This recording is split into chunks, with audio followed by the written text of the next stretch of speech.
Hi, 72 Daystar, out in a walk-in vlog. Now, I have avoided for many years the 9/11 truther movement or addressing them in any way. I guess it's due time, and here are the reasons why I think they're wrong, why I'm not a 9/11 truther. The first reason, probably my first encounter with someone who believed in the conspiracy theory, is probably in the fall of 2001, where an American came over and he said the idea that, the Jews didn't show up on 9/11. They knew somehow to stay home, and I thought, that's ridiculous. The first encounter with it was of its sort of nascent form, which was really ridiculous. And as things go, as these arguments develop, they tend to get pruned if they're more outrageous claims. And so we have a fairly mature form of a conspiracy now, and it's abandoned some of the more ridiculous claims, but still a few remain. And so, but nonetheless, here are maybe my top three reasons. I've looked at some of the peer-reviewed literature, and I'm not a structural engineer, but it seems that it's just a matter of, do you have enough energy from the falling floors to, crush and move away the floors underneath? And it looks like the stuff that's been published in peer-reviewed journals does provide enough energy to do that. The claims that there isn't sufficient have either not been published in peer-reviewed journals, or where they have, they've been rebutted. That's my observation of that. The second one is the claim that if there was a controlled demolition, there must be signs of explosions somewhere of these explosives. And though there may be some claims of explosions, you have a burning building. There's lots of things that can explode. There's lots of loud sound, so it's a matter of equivocation when truthers claim that, there were people noted explosions. Well, I've listened to several hours of amateur and video footage, and yeah, some people say there was an explosion, but they're using the word explosion to mean a loud sudden sound or an ejection of material accompanying a loud sound. That doesn't necessarily mean there was explosives involved. They didn't find any.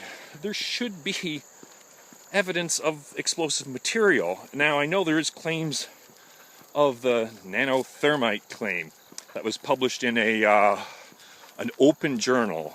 People may not be familiar with the term Vanity publishing. But that basically you come up with the money to have it published, and they'll publish it, no matter what it is. And that's the kind of journal where this was published. It's not a peer-reviewed journal. It looks like one. So in a way, it's measurably worse than basing your claim on something someone scrolled on a bathroom wall. At least the scrolling on the bathroom wall doesn't give the pretense that it's supposed to be peer-reviewed science, and this does. So I find it really objectionable and part of a pattern of dishonesty that I see in the truther movement. But probably the biggest thing that probably predicts I will never be a 9/11 truther is that conspiracies fail in proportion to the number of people involved in them. And I have never heard any conceptualization of how this might have come off as a conspiracy that didn't involve numerous, diverse groups of people to be complacent with mass murder of people just like you and I, it's not like it's some third world country where people are going to suffer and we're going to profit and we can kind of not have to see it. This is right in your face. To imagine Rudy Giuliani as a partner of this conspiracy, which was what was mooted to me. He's a conservative Christian, and I object to his politics on many levels, yet the guy is not a psychopath. He's not going to be down there near the World Trade Center buildings on September 11th in the morning, watching bodies of people throwing themselves out to escape the fire.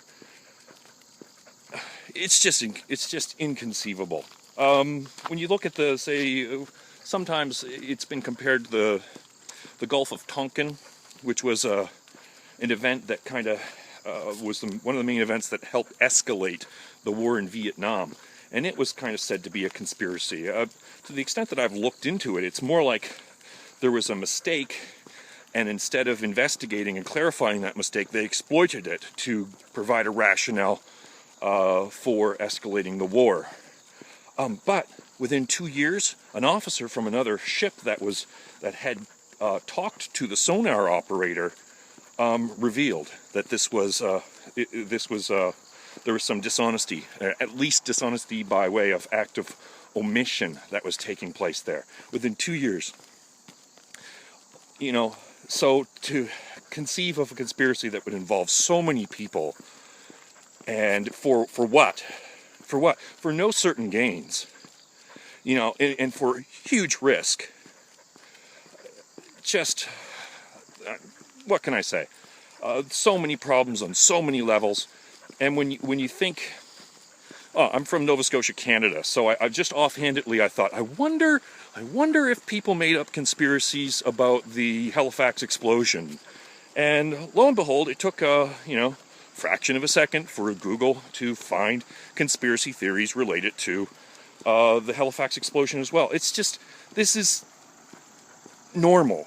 As bizarre as it is, it's normal when you have these huge, tragic events. People want to think that the reasons behind them are proportional to the extent of the disaster.